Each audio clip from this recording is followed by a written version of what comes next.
I've got a quick story for you. And before I start the story, if this is your very first strategy sketch with InvestorCarrot, we have a lot of other ones on our YouTube channel. Check them out after you watch this one. But this story is of two different real estate investors. And one real estate investor saw an amazing return on their marketing. The other one struggled and lost all their money and ended up giving up. Now, I want to make sure that you identify where in this story you fit out. Which one of these are you resonating with? Which one of these are you living right now? So the first investor went through and he had a marketing budget. He had the marketing budget and he knew his numbers really well. And I'm going to be walking through exactly what the first investor did to make sure he got a great return on investment on his marketing. Okay. The second real estate investor also had a budget. He dove in, he started spending money, he started investing money. But what he did was he did not do these 4 steps I'm going to walk you through here in a second. They both had the same amount of money to start. They both had the same amount of experience. One of them lost his butt on all of his marketing. The other one ended up making tens of thousands of dollars. Now, this is not a false story. I was on one of our mastermind calls recently here at InvestorCarrot, and these two investors were on the exact same call. One of them ended up blowing, in his mind, $1,500 on pay-per-click marketing. The other one ended up making almost $9,000 in the first deal because he followed these 4 steps I'm going to walk you through. Now, if you want to know the difference between really active and really profitable investors, these 4 things are going to be that. Okay. All right. So let's go ahead and dive in. So the first thing on how you get great return on investment from your paid marketing, that's what we're talking about here, is your paid marketing. A lot of this will translate over into the stuff where you're just working kind of sweat equity for your marketing. It could be you doing your own SEO, it could be you out there doing your own door knocking or whatever the heck it is. But we're talking about marketing. You actually take your money and invest it into the marketing. It could be direct mail, pay-per-click, SEO, you name it. All right. So the first thing here is you've got to know your numbers. And I think a lot of people think that they know their numbers. They think, okay, I make about X amount per deal. I've got this much in my budget, and I'm just going to roll with that and we'll see what happens. Now, you probably don't know your numbers as well as you should, but I'm going to walk you through in this video how you should kind of know your numbers in a quick 30-second work your way backward formula. All right. So the numbers that you really need to know in your marketing, you need to know how much money you're going to be making on each sale. Okay. So if you're a real estate agent, you need to know what your average profit per listing is. If you're a real estate investor, you need to know what your average profit per deal is. If you're not investing yet, go out there and investigate the market, talk to other investors in your market, and find out what their average profit per deal is. Okay. Write that down right now. That's going to be a key number for you. The next thing that you're going to need to know is you're going to need to know what your conversion rate is. You're going to need to know, basically how many leads it takes to turn into a deal for you. You're going to need to know all those types of things. We're going to walk you through them here in a second. Okay. If you don't know how many leads it takes for you to turn it into a deal, it's going to be really hard to know your numbers, know how much you need to invest in your marketing. All right. The next thing is we're going to work backwards. So I'm going to show you here in a second. We're going to work backwards on some numbers, and we're going to help you identify your exact marketing budget so you know exactly what you need to invest with no guessing. Take all the emotion out of it so you can just really focus on doing what you need to do, investing in your marketing very intentionally and not stopping before you need to. Okay. The third thing is exactly what I led into there. Don't stop too soon. It's one of the biggest mistakes that we see, not just for real estate investors or agents, in business in general. Too many of us stop way before we actually should stop.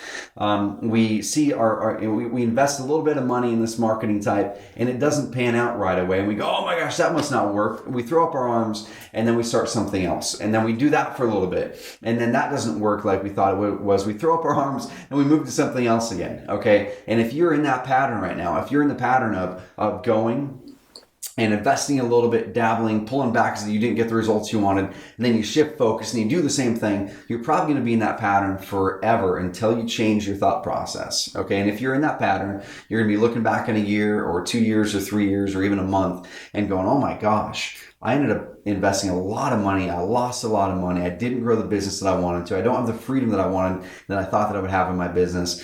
And you're going to blame it on everything but your marketing mindset. And your marketing mindset can save you from that.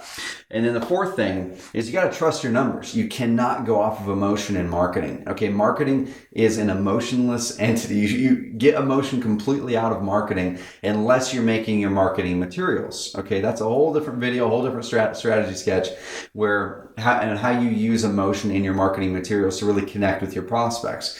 Okay, you can use emotion there. We don't want to use emotion in how you analyze whether your marketing is working or not. Okay, and kind of going over to here, I read this book called Acres of Diamonds. And this book basically is a very similar tale to the guys back in the gold rush in California, where there were many, many, many stories of these gold miners who would go in and they would invest a ton of money in buying the equipment and people and digging and digging and digging. And they get a little bit of gold, but they did not hit the thread of gold that they thought they were going to hit. And there was this one particular story. I don't remember the gentleman's name, but basically this guy built this big gold mine, and he dug and dug and dug. And one day ran out of money and said, you know what? I'm just going to quit because this must not be the spot. What ended up happening was he ended up moving away. Another miner came in and said, you know what? This looks like it has promise. Let me dig a little bit further. Within weeks, this guy hit this massive payload of gold, 2-3 feet below where that other miner stopped. And the moral of the story there is you need to follow your numbers, not the emotion. If that first miner knew that gold was in there, he needed to make sure he knew how much budget he had, make sure he knew exactly what the ROI could be on the other end, and not stop until he hit those metrics. Okay. And it ended up costing him millions and millions of dollars. So what we're going to do is we're going to walk through a real example here. We're going to map out your numbers, and we're going to take it so your marketing turns from the red negative to the green positive. And this point right here, this is what we call the inflection point in your marketing. Almost every time, you're always going to have this ramp up period. You're going to have a period where it's not giving you much of an ROI. With pay-per-click marketing, it's going to take some time to get that optimized so your ROI, your return on investment, is where you want it to be. With search engine optimization, you're going to be investing a lot of time and money if you're hiring someone else to do it for 3, 4, 5, 6, 7, 8 months before you hit the inflection point and your rankings go up in Google and you start to get those leads and deals. So we have to be long-term focused. We cannot be short-term focused with our marketing, and we need to be really shooting for that inflection point, your break-even point, and then from there, your profits start to really skyrocket. Okay, so what we're going to do, we're going to work some numbers here, whipping out my fancy eraser, and then marker off camera. So we're going to start doing this exactly right here. We're going to know your numbers. We're going to work backwards. We're going to make sure you don't stop too soon, because now you're going to know your numbers, and then that'll help you so you trust your numbers and get emotion out of it. Okay, so let's start with the first thing. If you're a real estate investor, let's just work with wholesalers and house flippers here. What is your average profit per deal? So let's just do this. APD, average profit per deal. Okay, let's assume that your average profit per deal is $10,000 in your market. All right. So we're going to write down the 10K. So we know that if you do a deal and you make 10K, that's what you have to work with there. So now let's work backwards. How many leads does it usually take for you to close that one deal? The average for InvestorCarrot members for online leads that are generated through our platform is about 10 to 15 leads per deal right now. Okay. If you're doing direct mail, it's about 20 to 40 leads per deal. If you're doing pay-per-click, it's probably 15 to 30 leads per deal, so right around there. Okay. So we're just going to run with a 15 lead per deal number here, just as an example. Okay. So leads per deal. 15. Okay. So we know that we need to get 15 leads so we can get that $10,000, right? So we're working backwards here. So how do we get leads? If you're doing pay-per-click marketing and you already have a campaign going and you've started to optimize it, how much is it costing you to get a visitor to your website, and how is your website converting? Okay. On average, depends on the market. If you're in a really hot market like a South Florida or a LA or a Portland, Oregon, websites in general are going to be converting lower than websites in a kind of a moderate market. If you're in Birmingham or Louisville or something like that, your website for a motivated house seller site is going to convert higher than a hot market. So don't look at your friend in Kansas if you're in LA and go, oh my gosh, my buddy's getting a 10% conversion rate on his seller site. I'm only getting 3. What's going on? It's probably your market, not your website, possibly, if your website is set up the way that we teach. So we are going to work with a conversion rate. Let's just go with a 5% conversion rate for a motivated house seller website. Okay. We have customers getting way higher than that in some markets. We have customers getting a little bit lower depending on their market and how much credibility they built into the site. So we're going to do 5%. Okay, so that's a conversion rate there. Okay, so if we're working the numbers here, how many visitors do we need to get to our website at a 5% conversion rate to get 15 leads? Now, I'm not a math whiz here, but we're going to work those numbers here, and it's going to be about, you know what? I'm going to make this even simpler on us. Let's go 10% here, because that number makes it way easier to do our math, all right? So we're going to do a 10% conversion rate, 15 leads is what it takes to close the deal, and then you've got your $10,000 profit there. So to get 15 leads, we're going to need to get 150 visitors to our website. You see how we worked with the numbers there? We immediately doubled our leads by upping our conversion rate for this hypothetical situation. So your only goal now is, how do I get 150 people, qualified people, to my website?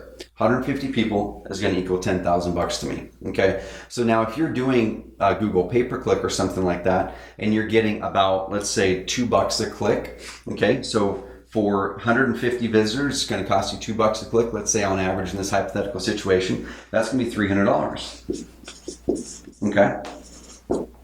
So once again, in this hypothetical situation, you need to be having a marketing budget of at minimum $30 or $300. Okay. If you're in a market where it's going to be a lot more than $2 a click, let's say it's 10 or $15 a click, like a lot of markets are, you need to start adding those numbers up now. So let's say it's $10 a click. All right. So let's get rid of this, and we're talking $1,500 now. Okay. So $1,500 in order to get 15 leads, in order to get your $10,000 profit. Now the numbers are really starting to make sense. So those of you who are giving up after you put in $500 in your pay-per-click marketing, you need to be stretching all the way to your max budget so you can have the chance to let your numbers work for you. And I think everyone watching this video will easily trade $1,500 for $10,000. If you won't, please examine yourself, because you need to be working the numbers like this. You cannot be going, okay, I want to invest $3,000 to get $20,000, or $300 to get $20,000. You need to be really thinking about those numbers in a big way, because if you're not, your competition is. And if you're in a market where you're only willing to invest $400 to get a $10,000 deal done, but your competition is willing to invest $3,000 in marketing to get a $10,000 deal done, you're going to get crushed every time when you're in pay-per-click, every time in Craigslist, every time in SEO, every time in direct mail. You're always going to get crushed because your competition knows their numbers. They're going to take it up to their max budget, and they still know that they're going to be able to profit. And that is how you scale up your marketing, guys and gals. Know your numbers, remove emotion from it. Find out your average profit per deal first. Find out how many leads it takes you to close a deal. Figure out your conversion rate on your website, which we can help you. If you're an InvestorCarrot member, we'll help you with that. Just let us know. We'll spin up a split test on your site to find out your conversion rate. Okay, figure out how much it's going to cost you to get those visitors to your site, whether it's through SEO or direct mail or pay-per-click. Okay, and then figure out what that's going to cost you to get your 150 visitors to the site using these numbers. Okay, so get out a piece of paper, guys and gals, figure out those numbers for yourself, get those calculations going, and get your return on investment ramped up for your business. Remove emotion from your marketing, go with your numbers, and work backwards down the line. And sooner than you know it, you're going to turn from being in this area right here to being in this area, and it's just going to keep on skyrocketing and going up. So thank you, guys and gals, for watching this strategy sketch. Make sure to check out our other strategy sketches on our YouTube channel. Okay, go over there. We have lots of great strategy sketches where we answer questions that you guys send in each and every week. Thank you, guys and gals. We'll talk soon.